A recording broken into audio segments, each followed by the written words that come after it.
할렐루야. 6월 4일입니다. 매일 성경 말씀 묵상 주님의 이름으로 시작합니다. 고린도전서 2장 1절부터 16절의 말씀입니다. 형제들아, 내가 너희에게 나아가 하나님의 증거를 전할 때에 말과 지혜의 아름다운 것으로 아니하였나니 내가 너희 중에 예수 그리스도와 그가 십자가에 못 박히신 것 외에는 아무것도 알지 아니하기로 작정하였음이라. 내가 너희 가운데 거할 때에 약하고 두려워하고 심히 떨어노라. 내 말과 내 전도함이 설득력 있는 지혜의 말로 하지 아니하고 다만 성령의 나타나심과 능력으로 하여 너희 믿음이 사람의 지혜에 있지 아니하고 다만 하나님의 능력에 있게 하려 하였노라. 그러나 우리가 온전한 자들 중에서는 지혜를 말하노니 이는 이 세상의 지혜가 아니요 또 이 세상에서 없어질 통치자들의 지혜도 아니요 오직 은밀한 가운데 있는 하나님의 지혜를 말하는 것으로서 곧 감추어졌던 것인데 하나님이 우리의 영광을 위하여 만세전에 미리 정하신 것이라. 이 지혜는 이 세대의 통치자들이 한 사람도 알지 못하였나니 만일 알았더라면 영광의 주를 십자가에 못 박지 아니하였으리라. 기록된 바 하나님이 자기를 사랑하는 자들을 위하여 예비하신 모든 것은 눈으로 보지 못하고 귀로 듣지 못하고 사람의 마음으로 생각하지도 못하였다 함과 같으니라. 오직 하나님이 성령으로 이것을 우리에게 보이셨나니 성령은 모든 것 곧 하나님의 기쁜 것까지도 통달하시느니라. 사람의 일을 사람의 속에 있는 영 외에 누가 알리요? 이와 같이 하나님의 일도 하나님의 영 외에는 아무도 알지 못하느니라. 우리가 세상의 영을 받지 아니하고 오직 하나님으로부터 온 영을 받았으니 이는 우리로 하여금 하나님께서 우리에게 은혜로 주신 것들을 알게 하려 하심이라. 우리가 이것을 말하거니와 사람의 지혜가 가르친 말로 아니하고 오직 성령께서 가르치신 것으로 하니 영적인 일은 영적인 것으로 분별하느니라. 육에 속한 사람은 하나님의 성령의 일들을 받지 아니하나니 이는 그것들이 그에게는 어리석게 보임이요 또 그는 그것들을 알 수도 없나니 그러한 일은 영적으로 분별되기 때문이라. 신령한 자는 모든 것을 판단하나 자기는 아무에게도 판단을 받지 아니하느니라. 누가 주의 마음을 알아서 주를 가르치겠느냐? 그러나 우리가 그리스도의 마음을 가졌느니라. 아멘. 자, 오늘 본문에 보니까 바울은 성령의 능력으로 오직 그리스도의 십자가만을 전한 자신의 고린도 전도 사역을 회상하고 있습니다. 그리고 하나님의 지혜, 다시 말하면 십자가의 도인, 복음, 예수 그리스도, 이것은 오직 성령으로만 깨달을 수 있다는 것을 강조하고 있어요. 세상의 지혜는 안 되고 하나님의 영이신 성령이 깨닫게 하셔야 십자가의 복음을 깨닫는다는 거예요. 예수가 그리스도이심을 깨닫는다는 것입니다. 이게 세상 최고의 지혜라는 거예요.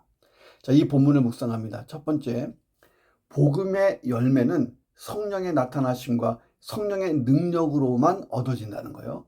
바울은 1절에서 형제들아 내가 너희에게 나아가 하나님의 증거를 전할 때에 말과 지혜의 아름다운 것으로 아니하였다라고 말합니다. 자, 이런 말을 하게 된 배경이 있죠. 바울은 고린도를 방문하기 전에 철학가 신들의 도시라고 불리던 아덴에서 복음을 전했어요. 아레오바고에서 바울의 설교는 정말 놀라운 것이었습니다. 이 청중의 상황, 청중의 문화를 전제로 해서 그들에게 가장 알맞은 방법으로 아주 복음을 전하는데 헬라 철학의 기교를 동원하고 문학을 인용하면서 그들이 받아들이기에 합당한 방법으로 잘 전달했어요. 자, 스토아 철학가 에피쿠로스 철학에 심취한 그들에게 바울이 가지고 있는 철학적 지식을 총동원해서 이 복음을 전한 거예요. 자, 그런데 어떻게 됐습니까? 청중들의 반응이 상당히 냉담한 것입니다. 심지어 복음을 거부하고 조롱하기까지도 했어요. 이 바울에게는 쓰디쓴 기억이 됐습니다. 왜 아덴은 복음을 받아들이지 않았는가? 바울은 여기서 중요한 레슨을 얻어요. 복음을 전할 때에 말과 지혜의 아름다운 것으로 하지 말자는 것입니다. 자, 4절에 보니까 내 말과 내 전도함이 설득력 있는 지혜의 말로 하지 아니하고 다만 성령의 나타나심과 능력으로 하여 라고 되어 있어요. 바울은 복음의 열매는 성령의 나타남과 능력에 의해 되는 것이다. 이렇게 교훈을 얻었던 것입니다. 그 결과 바울은 고린도에서 전도할 때 아덴과는 달리 놀라운 열매를 거둬요. 자, 예수님도 제자들을 파송할 때에 그들에게 어떤 복음 전도의 수단이나 방법, 테크닉 같은 것을 가르쳐 주지 않았습니다. 야, 너네한테 전도 폭발 아니면 생명의 다리 이런 것을 열심히 하는 것도 좋은데, 예수님이 그들에게 주신 것은 복음 전도의 수단, 방법, 테크닉 이런 것이 아니고 그들에게 주신 게 이거예요. 권세와 능력을 주신 거예요. 권세와 능력. 자, 우리가 복음을 전하기 위해, 복음 전도를 위해서 성령을 철저하게 의존하고 성령님의 기름 부으심을 확신하고 성령의 역사하심을 믿고 이 권세와 능력을 받아 성령 충만해서 복음을 전하는 게 훨씬 더 중요하다는 거예요. 자, 사람으로 하여금 복음의 진리를 깨닫게 하고 그 마음이 변화되게 하는 것은요, 인간적인 방법이나 수단이 아니라 오직 성령이 하시는 일이에요. 성령의 능력. 그러므로 전도자에게 가장 필요한 건 딴 거 없어요. 성령 충만한 것입니다. 성령 충만해야 전도할 마음도 생기고, 성령 충만해야 전도의 현장에 가게 되는 거고, 성령 충만해야 상황이 어찌하든지 대상이 누구든지 담대하게 복음을 전하는 것입니다. 성령 충만하지 아니하면 아무리 복음의 어떤 테크닉, 수단, 방법을 다 들고 달달달달 외우고 있어도 안 되는 거예요. 자, 오직 복음 그 자체를 능력 있게 전하면 성령이 그때부터 역사하시는 것입니다. 자, 그렇다고 지혜롭지 못하게 막 길거리에서 사람들에게 위협적으로 막 전도하는 것은 좋은 방법은 아니잖아요. 요즘에 전철에서는 전도 못하게 하잖아요. 중요한 것은 복음이 그 자체에 능력이 있다는 거예요. 그러므로 우리가 가장 먼저 성령의 역사를 의지하고 지혜로운 방법을 사용해야 된다는 것입니다. 바울은 3절에서 내가 너희 가운데에 거할 때 약하고 두려워하고 심히 떨었노라. 이 말이 도대체 무슨 말일까요? 내가 너희 가운데 거했을 때 약하고 두려워하고 심히 떨고 있었다. 그러니까 바울이 나약하고 겁이 많고 소심한 사람이었다. 이 말은 아니잖아요. 바울은 그리스도와 복음을 위해 죽기까지 각오해야 할 만큼 강한 믿음과 성품을 소유한 사람입니다. 자, 그럼에도 바울보다 사회적으로 신분이 낮고 볼품없는 고린도 교인들 앞에서 바울이 오히려 약하고 두려워하고 심히 떨었던 이유가 뭘까요? 바울은요, 자신이 그리스도와 복음을 회방하는 죄인의 계수에서 오히려 구원을 받고 사도로 세우심을 받아 이방인을 구원하기 위한 하나님의 뜻과 은혜에 따라서 되었다는 것. 내가 사도가 된 것, 예수 믿게 된 것, 죄인의 계수에서 사도가 된 것, 이것은 딱 하나뿐이에요. 이유는 하나님이 큰 뜻과 은혜를 사도 바울에게 부으신 건데, 이방인 전도. 자, 그리고 이로 인해서 바울은 이방인들에게 감사하는 거예요. 내가 이방인들을 구원할 자가 아니고 오히려 이방인들이 나를 구원한 사람들이라는 거예요. 나에게 생명을 구원해 준 자들. 자, 생각해 보세요. 바울이 사도가 된 것은 이방인을 구원하기 위해서요. 하나님의 큰 뜻과 계획, 그 시대에 바울을 지목하신 거예요. 왜냐하면 이방인 사도가 되기에 딱 모든 조건을 갖추고 있었거든요. 자, 그러니 바울 입장에서 보면 이방인들이 얼마나 고마운 사람들이에요. 내가 사도로 부름받을 수 있게끔 해준 사람들이 어떻게 보면 첫 번째 하나님, 두 번째는 이방인이잖아요. 그러니까 이방인들에 대해서 바울은 빚진 자의 마음을 가졌어요. 당신들 때문에 내가 예수 믿게 됐고, 당신들 때문에 내가 사도가 됐고, 당신들 때문에 지금도 온갖 고생을 다하고 그리스도의 십자가를 지고 따라가고 있습니다. 당신들은 나에게 정말 생명의 은인이요. 참, 여러분, 이런 고백할 수 있겠습니까? 바울은 오직 하나님의 능력에 의해서 십자가에 못 박힌 그리스도만을 전해야 된다. 이 사실을 아덴에서 깨달은 거예요. 자신이 전하는 복음이 얼마나 소중한 것인지 알기에 혹 복음을 잘못 전하다가 그 누구라도 실족하게 되면 어떻게 될까를 염려했어요. 그게 두려워하고 떨었던 거예요. 오늘 우리에게 바울 같은 빚진 자의 자세, 두렵고 떠는 자세, 오직 성령의 나타나심과 능력만을 의지하는 자세가 진짜 필요하지 않습니까? 세상은 변하고 AI가 왔다 갔다 하는 시대가 된다 하더라도 복음의 능력은 그대로고 성령의 역사도 그대로인 거예요. 어떤 문화, 어떤 사상, 어떤 사람의 마음의 벽도 깨고 들어갈 수 있는 능력이 있는 거예요. 적극적으로 내 주변을 복음화시켜 보시기를 주님의 이름으로 축원합니다. 두 번째, 우리가 일생을 다해 헌신해야 되는 것, 그것은 예수 그리스도와 십자가뿐이라는 거예요. 바울은 2절에서 내가 너희 중에서 예수 그리스도와 그의 십자가에 못 박히신 것 외에는 아무것도 알지 아니하기로 작정하였다라고 고백합니다. 그런데 이 말은 바울이 전도를 위해서 여타의 지식이나 방법을 무시했다, 이 말이 아니에요. 성경을 보면 바울은 자신이 소유한 풍부한 지식을 자유자재로 구사하고 필요하면 노마 시민권도 막 적절하게 히든카드로 막 사용하고 했잖아요. 그러므로 이 말씀은 복음 증거에 있어서 그 중심은 오직 예수 그리스도의 십자가가 되어야 된다는 거예요. 예수 그리스도 십자가, 이것이 중심이 되고 그것을 덮어서 포장해서 전달할 때는 여러 가지 세상의 지식과 나의 모든 생각들이 막 이렇게 지혜롭게 가미될 수 있지만 전하고 나면 예수 그리스도 십자가만 분명히 남아야 된다는 거예요. 자, 그런데 바울은 복음을 증거할 때만 아니라 그의 인생 자체가 예수 그리스도 십자가, 이렇게 딱 중심이 세워져 있었습니다. 이를 위해 바울은 많은 것을 잃어버렸어요. 인생 마지막에 바울의 소유가 뭡니까? 추위를 견디기 위한 겉옷 한 벌, 성경책, 그리고 몇 권의 책이 전부였어요. 이게 바울의 전 재산이었습니다. 자, 그러나 그의 인생을 실패한 인생으로 보는 신앙인은 아무도 없죠. 정말 중요한 것에 다 올인해버렸기 때문입니다. 요즘엔 주식 레버리지 ETF에 다 올인하잖아요. 진짜 중요한 것에 올인해보라는 거예요. 생각해보세요. 우리 인생의 시간적 길이를 보면 우리가 예수님을 실제로 만나서 지내는 시간적 길이에 비해서 우리 인생이 얼마나 짧아요. 이 짧은 인생 끝나고 나면 예수님과 함께 영원히 함께 있어요. 성경은 잠깐 있는 안개에 비유해요. 인생은. 사실 영원이라는 시간에 비하면 점 하나도 안 될 거예요. 정말 예수님을 뜨겁게 만났다면 내 일생을 다 드려요. 왜? 그분과 영원히 내가 살 거니까. 그것이 인생의 최대 유익이니까 그렇게 할 거예요. 자, 계산된 논리에 따라 유익을 위해 인생을 드리는 게 아니에요.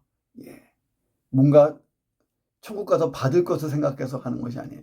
바울은 나를 구원한 그 십자가 사랑만 생각하면 다 드려도 아깝지 않은 거예요. 지금 고린도 교회는 신봉하는 지도자들을 중심으로 막 분열하고 있었죠. 그런데 바울은 그런 어리석은 일 그만두라는 거예요. 우리가 올인할 곳은 딱 한 군데, 예수 그리스도와 십자가뿐이라고 말하는 것입니다. 오늘 나는 어디에 올인하고 있는가? 우리가 세상 일을 하지 말라는 게 아니에요. 뭐 투자도 하고 노후도 준비하고 자녀들도 양육하고 좋은 대학 보내고 해야죠. 자, 그러나 그 모든 원인, 그 모든 목적, 동기 이유의 베이스에 예수 그리스도와 십자가가 있어야 한다는 것입니다. 거기에 그 중심에 내 모든 것을 올인하는 방향성을 가지라는 것입니다. 세 번째, 비밀의 복음을 아는 성도, 그가 하나님의 귀빈이라는 거예요. 바울은 하나님의 지혜에 대해서 이야기합니다. 본문에서 바울이 말하는 하나님의 지혜는요, 복음이에요. 세상은 이 복음을 들을 때에 미련하다고 생각해요. 유대인들은 거리껴요. 그러나 복음은 능력입니다. 이 복음은 뭐냐면 예수가 그리스도이시다. 예수가 나와 너의 그리스도이시다. 이게 복음이에요. 예수가 나의 그리스도이심을 발견한 것, 이것이 복음을 깨달은 것, 복음을 안 거예요. 이것은 세상의 지혜로 알 수 없는 거예요. 세상의 지혜로 성육신을 이해할 수 있어요? 못 이해하죠. 하나님의 아들의 동정녀 탄생, 낮고 비천하여 연약한 어린아기로의 탄생, 이거 어떻게 이해할 수 있습니까? 예수님의 공생의 사역 중에 놀라운 일들이 막 수도 없이 일어나잖아요. 그 신비의 절정이 하나님의 아들 예수가 십자가에서 대속의 죽음을 치르는 거예요. 무죄하고 영광 그 자체였던 하나님의 아들이 수치와 저주의 십자가의 죽음을 당한다고 하니 이게 이해가 되겠냐는 거예요. 복음은 인간의 능력으로 도저히 접근할 수 없는 최고의 신비 그 자체예요. 바울은 이 지혜는 이 세대의 통치자들이 한 사람도 알지 못하였나니 만일 알았다면 영광의 주를 십자가에 못 박지 않았을 거다라고 말합니다. 자, 그래서 이 복음의 신비는 성령의 조명을 통해서만 깨달을 수 있어요. 그런데 우리가 그 수혜자가 됐잖아요. 성경은 믿음은 모든 사람의 것이 아니라고 해요. 믿는 자의 것이에요. 오직 택함 받은 자들에게 성령을 통해 주어지는 하나님의 은혜입니다. 하나님이 저와 여러분을 지목했고 성령이 우리를 감동감화시키고 조명하시고 복음을 깨달았으니 우리는 하나님의 비밀을, 하나님의 지혜를 깨달은 세상 최고의 지혜자인 거예요. 그리스도를 통한 우리의 구원과 영광에 대한 모든 것들은 이미 만물이 창조되기 전에 하나님께서 계획하고 준비한 거라는 거예요. 자, 그렇다면 하나님이 다 준비하시고 우리를 구원과 영광의 잔치에 초대하신 거잖아요. 성경에 보면 큰 잔치 비유가 나오잖아요. 데리고 오너라, 데리고 오너라. 아유, 바빠요, 바빠요, 바빠요. 나가서 아무나 데리고 오너라. 누구든지 오너라. 예. 자, 우리가 하나님의 VIP예요. 하나님은 모든 거 세팅해놓고 구원으로 사람들을 불러들였어요. 근데 저와 여러분이 들어가게 되었으니, 하나님의 초청에 응했으니 하나님의 VIP죠. 귀빈이에요. 가장 귀한 대접받습니다. 이 비밀의 복음을 알게 하셨으니 얼마나 큰 은혜예요. 하이라이트가 뭡니까? 예수님 재림할 때예요. 재림할 때 복음이 완성되는 거예요. 자, 우리가 영화로운 부활의 몸을 입고 천국에 들어가는 그날 나는 깨달을 거예요. 하나님이 나를 택해 주신 것, 내가 구원받은 것, 내가 사명자로 살았던 것, 예수 믿는 그리스도인으로 살았던 것, 그리고 내가 사는 모든 주를 위한 헌신, 하나님 나라를 위한 헌신이 천국에 그대로 상급으로 쌓여 있는 것. 야, 그렇게 한번 살아보세요. 하나님의 지혜는 스스로 지혜 있다고 생각하는 자들에게는 비밀로 닫혀 있어요. 클로즈.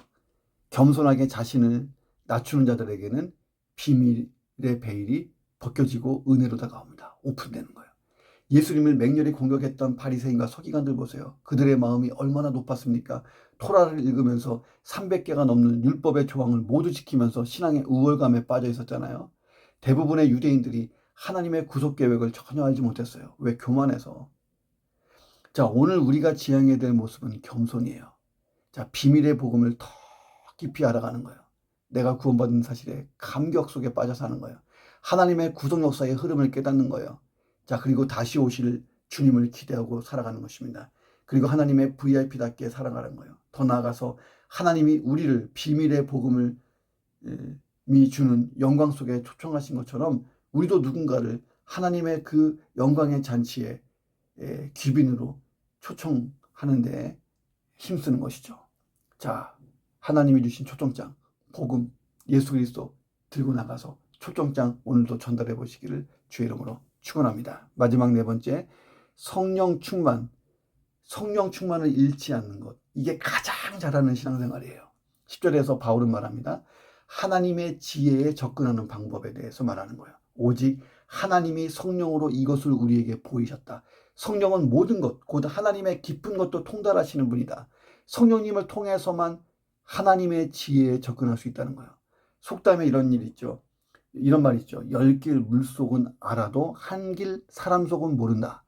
자, 오래 살았던 부부도 사실 상대를 잘 몰라요. 내 마음을 가장 정확히 아는 사람은 사실 나 한 사람뿐이죠.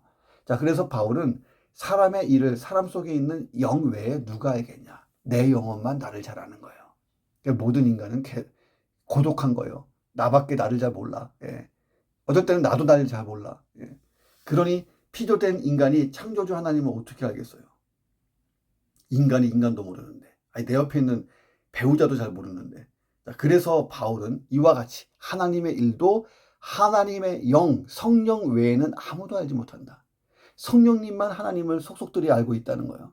자, 그래서 우리가 신앙생활 잘하려면 성령 충만하고 성령의 인도하심과 조명을 받아야 돼요. 성령으로 충만하다. 이것은요, 성령님이 나를 온전히 지배하고 다스릴 수 있는 참 좋은 상태를 유지하는 거예요. 그러기 위해서는 코드가 맞아야죠. 코드가. 내 안에 정결함, 거룩함이 있고 믿음이 충만할 때 성령이 온전히 역사하시는 거예요. 죄는 흔적조차 지워버려야 되는 것입니다. 바울은 13절에서 영적인 일은 영적인 것으로만 분별한다. 자, 영적인 것은 성령님을 뜻해요. 그래서 영적인 일을 우리가 분별하려면 성령님을 통해서만 가능한 거예요. 성령님이 우리를 조명하셔서 하나님의 일들을 알게 하신다는 거예요. 하나님의 신령한 말씀을 깨닫게 하시고 신령한 섭리도 알게 하시고 신령한 은혜를 듬뿍 체험하게 하시는 분이 성령님이세요. 자, 이런 것을 체험하고 사는 사람이 소위 갑인 거예요. 세상 역사와 만물의 움직임이 다 하나님의 주권과 계획대로 진행되잖아요. 자, 그런데 하나님을 가장 잘 아시는 성령이 코치해 주시고 붙들고 있는 인생, 성령이 끌고 가는 인생, 그 인생이 세상에서 갑이죠. 왜? 하나님의 주권과 계획대로 잘 진행될 테니까. 제대로 된 인생을 살 수 있잖아요. 자, 그래서 우리가 절대 소홀히하면 안 되는 게 성령으로 충만한 거예요. 자, 성령 충만한 사람, 진짜 성령 충만한 사람 옆에 가보면 그는 인생에서 참 자유를 누리고 삽니다. 세상에 법칙에 일희일비하잖아요. 비가 온다고 짜증내고 덥다고 짜증내고 안 해요. 일희일비 안 합니다. 가시밭길을 가든 장밋길을 가든 일희일비하잖아요. 얽매이지 않습니다. 그 모든 상황에서 성령이 각각 대처할 수 있는 능력을 주시잖아요. 바울은 15절에서 신령한 자는 모든 것을 판단하나 자기는 아무에게도 판단받지 않는다. 자, 이 말은 외톨이가 됐다, 외골수다, 그 얘기가 아니에요. 세상의 깨달음과 판단 그 위에 있는 거예요. 똑같이 인생의 시련과 풍파를 만났는데 다르게 행동하는 거예요. 중요한 것은 그 사람에 의해 역사는 움직여요. 왜? 하나님의 계획과 방향성이 그에게는 맞기 때문이에요. 자, 그를 중심으로 역사가 움직인다. 예. 자, 요셉이 대표적인 사람이잖아요. 고대 근동의 역사가 요셉을 중심으로 다 움직였어요. 자, 오늘 내가 성령으로 충만하면요, 나를 중심으로 세상이 움직이는 거예요. 내 가정도, 이웃도, 나를 중심으로. 그럼 내가 뭐 그들의 왕이 되는 게 아니고 하나님의 은혜가 흐르는 통로가 되는 거예요. 이게 진짜 축복의 통로고, 예수 그리스도의 향기 나는 인생이고, 성령의 능력이 그 안에 넘쳐서 밖으로 막 흘러나가는 거예요. 그런 인생. 자, 하나님의 놀라운 일들과 세상을 향한 하나님의 놀라운 역사를 깨닫고 사는 인생 되어보시기를 주님의 이름으로 축원합니다. 하나님, 바울과 같이 빚진 자의 마음, 그런 자세, 두렵고 떠는 마음, 그런 자세, 오직 성령의 나타나심과 능력만을 의지하는 자세로 적극적으로 내 주변을 복음화시켜 가는 복음의 일꾼 되게 도와 주옵소서. 예수 그리스도와 십자가에 내 인생을 올인하고 영원한 유익을 얻는 지혜가 있게 도와 주옵소서. 비밀의 복음을 아는 하나님의 귀빈 VIP가 되어 많은 사람을 비밀의 복음이 주는 영광에 초대하는 초대자가 되게 도와 주옵소서. 성령으로 더욱 충만하고 내 인생을 향한 하나님의 놀라운 일들과 세상을 향한 하나님의 놀라운 역사를 깨닫고 잘 참여하며 하나님이 내게 주신 인생 귀하게 잘 쓰고 가게 도와 주옵소서. 예수 그리스도의 이름으로 기도합니다. 아멘.